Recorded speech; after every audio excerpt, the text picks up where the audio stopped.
నేతలు ఏం చేస్తున్నారయ్యా అంటే మాఫియా దంతాల్లో మునిగి తేలుతున్నారు అన్న సమాధానం వినిపిస్తోంది. ప్రత్యేకించి టీడీపీ ఎమ్మెల్యేలైతే తమ నియోజకవర్గాలకు తాము రాజులమని డిసైడ్ అయిపోయారు. తమ నియోజకవర్గం మీదుగా ఏ అక్రమ రవాణా జరిగినా తమకు కప్పాలు కడితేనే కానీ బండి ముందుకు కదలదని తెగేసి చెప్పడమే కాదు, ఆ వాహనాలను అడ్డుకుని కేసులు పెట్టిస్తున్నారు. పొట్టి శ్రీరాములు నెల్లూరు జిల్లాలో ఇద్దరు టీడీపీ ఎమ్మెల్యేలు పరస్పరం కేసులు పెట్టించుకునే స్థాయికి చేరుకుని చివరకు ఇద్దరి అక్రమ దందాలను ఇద్దరూ ఆమోదించుకోవడానికి ఓ డీల్ కుదుర్చుకున్నారు.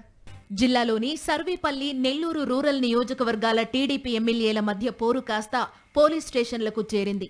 సర్వేపల్లి నియోజకవర్గంలో ఇసుక, మట్టి, గ్రావెల్, బూడిదతో సహా ఏ అక్రమ రవాణా జరిగినా ఆ వాహనాల నుంచి ఎస్ ట్యాక్స్ వసూలు చేస్తున్నారు. ఎస్ ట్యాక్స్ అంటే మాజీ మంత్రి సోమిరెడ్డి చంద్రమోహన్ రెడ్డి ట్యాక్స్ అన్నమాట. కృష్ణపట్నం పోర్టుకు వివిధ జిల్లాల నుండి రకరకాల ఉత్పత్తులు రవాణా అవుతూ ఉంటాయి. ఈ వాహనాలు సర్వేపల్లి నియోజకవర్గం మీదుగా వెళతాయి. అంతే, ఎమ్మెల్యే ఆదేశాలతో ఇక్కడో టోల్ గేట్ పెట్టేశారు పచ్చనేతలు. వచ్చిపోయే వాహనాల నుంచి టోల్ లాగేస్తున్నారు. ఎందుకు తీసుకోవాల్సిన అవసరం వచ్చింది చెప్పు అంటున్నా. పెద్దోడే కదా నువ్వు, నా ఉంటే ఆడకి పోయి మాట్లాడుకో. కాదు నువ్వు చెప్పేదేంది, నువ్వు చెప్పేదేంది?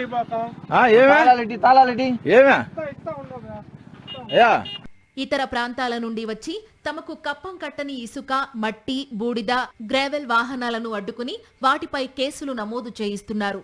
ఈ మధ్యనే వెంకటాచలం నుంచి సర్వేపల్లి మీదుగా వెళుతోన్న ఇసుక ట్రాక్టర్ను ఆపిన ఎమ్మెల్యే అనుచరులు ట్రాక్టర్ తాళాలు లాగేసుకున్నారు. వాహనానికి 200 కట్టాల్సిందే అని ఆంక్షలు విధిస్తున్నారు. ఈ దందాపై నెల్లూరు రూరల్ ఎమ్మెల్యే కోటంరెడ్డి చిందులు తొక్కుతున్నారు. నెల్లూరు రూరల్ నుండి వచ్చే వాహనాలనే ఆపేస్తారా అని ఆయన మండిపడుతున్నారు. దీనికి ప్రతీకారం తీర్చుకోవాలని డిసైడ్ అయిన కోటంరెడ్డి సర్వేపల్లి ఎమ్మెల్యే సోమిరెడ్డికి షాక్ ఇచ్చారు.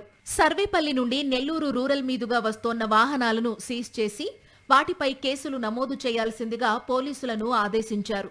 దీని తర్వాత సర్వేపల్లి నుండి గ్రావెల్ రవాణా చేస్తోన్న 5 టిప్పర్లను పోలీసుల చేత నిలిపివేయించి వాహనాలను పోలీస్ స్టేషన్లకు తరలించారు. ఈ సమాచారం తెలియగానే సోమిరెడ్డి అనుచరుడు అమాంతం కోటంరెడ్డి వద్దకు దూతలను పంపి మీ వాహనాలను మేం ఆపం, మా వాహనాలను మీరు ఆపకండి అంటూ ప్రాధేయపడేసరికి కోటంరెడ్డి డీల్ కుదుర్చుకున్నట్లు సమాచారం.